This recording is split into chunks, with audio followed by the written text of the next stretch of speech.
Well, good afternoon, everyone. We just had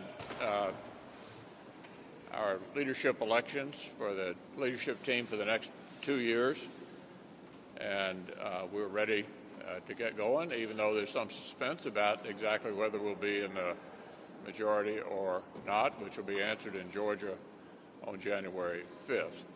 We have one member of our team. It's brand new, Senator Rick Scott from Florida, who will take over the NRSC. I'm going to call on each of my members for a couple of words, and we'll take a couple of questions, and then we'll see you again after lunch. John Thune.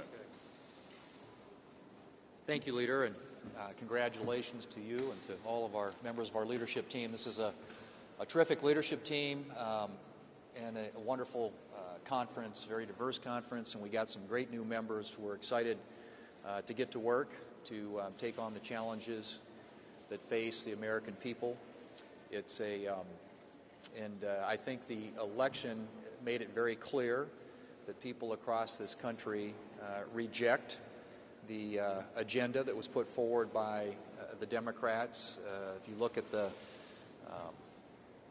defund the police movement, the Green New Deal movement, all those things, it was pretty clear that voters across this country said we don't want anything to do with that, which is why I believe we had wins in the House and why people we expect in the end are going to support a divided government by giving us the majority in the United States Senate.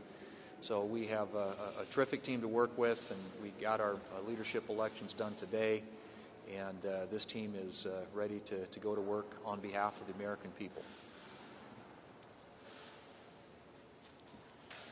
I appreciate the opportunity to continue as chairman of the Republican Conference for the next 2 years. We have 4 new members who are part of the conference discussions today and are great additions, and I'm especially happy to have Cynthia Lummis of Wyoming joining me. She is the first woman elected to the United States Senate from Wyoming in our 130 years as a state. We still have a couple of races in Georgia. Our candidates are very tough people, and they know how to run tough races, and I expect victories there.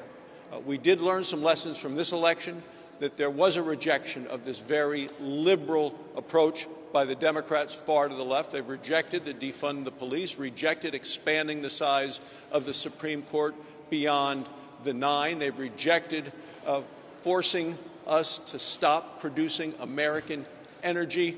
As Republicans, we're going to keep talking about the things that we believe people at home believe is important to them, which is getting back to work, getting our kids safely back to school, and getting this coronavirus disease behind us, and that is what the Republican Conference is going to continue to talk about. I was pleased to be elected policy chairman again. What we saw in this last campaign was that candidates really matter, but what you're for also really matters. I think that's one of the reasons that virtually every predictor of what was going to happen in the elections was wrong.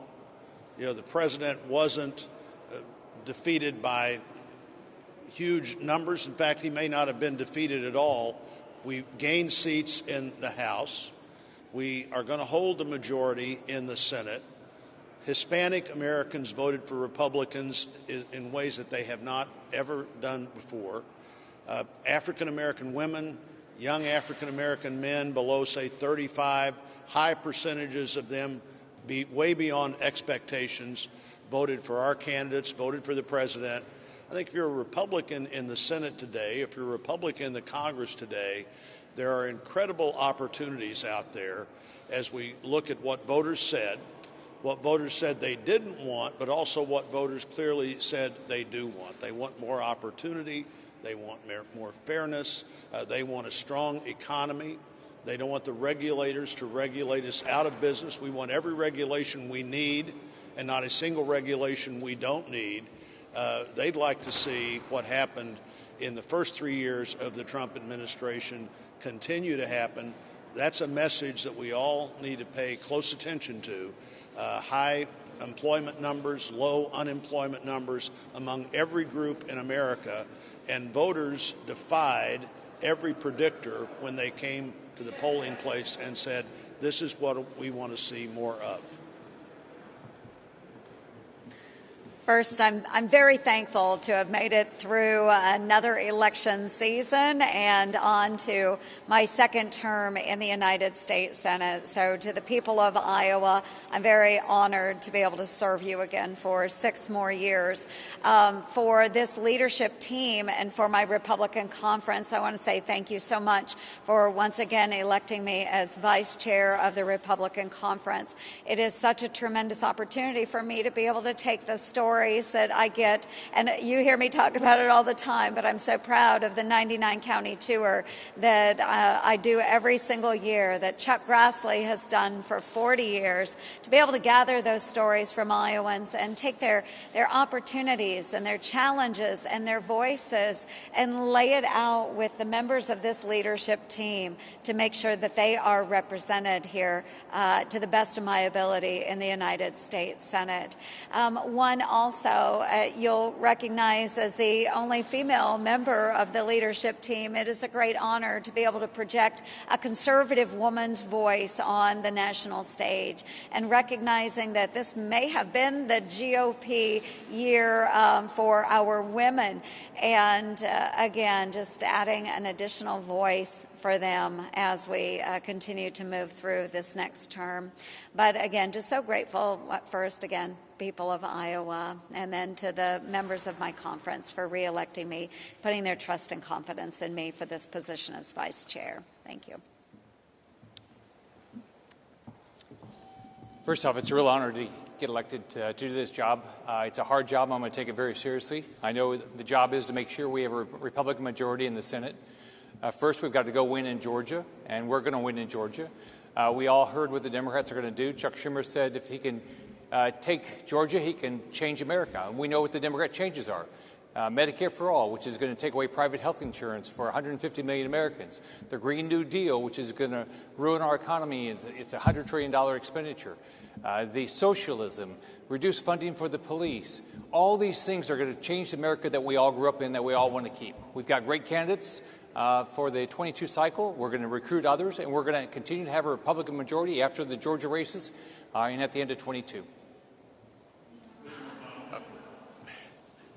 We're going to have another stakeout after lunch. I've got to go open the Senate, but I will take a couple quick ones. What does it say about America that heads of states from around the world have congratulated President-elect Biden and Vice President-elect Harris, and Republican leadership has still neglected to do so? Are you all afraid of President Trump? Well, what it says about America is that until the Electoral College votes, anyone who's running for office can exhaust concerns about counting in any court of appropriate jurisdiction. That's not unusual. It should not be alarming. At some point here, we'll find out finally who was certified in each of these states, and the Electoral College will determine the winner, and that person will be sworn in on January 20th. No reason for alarm.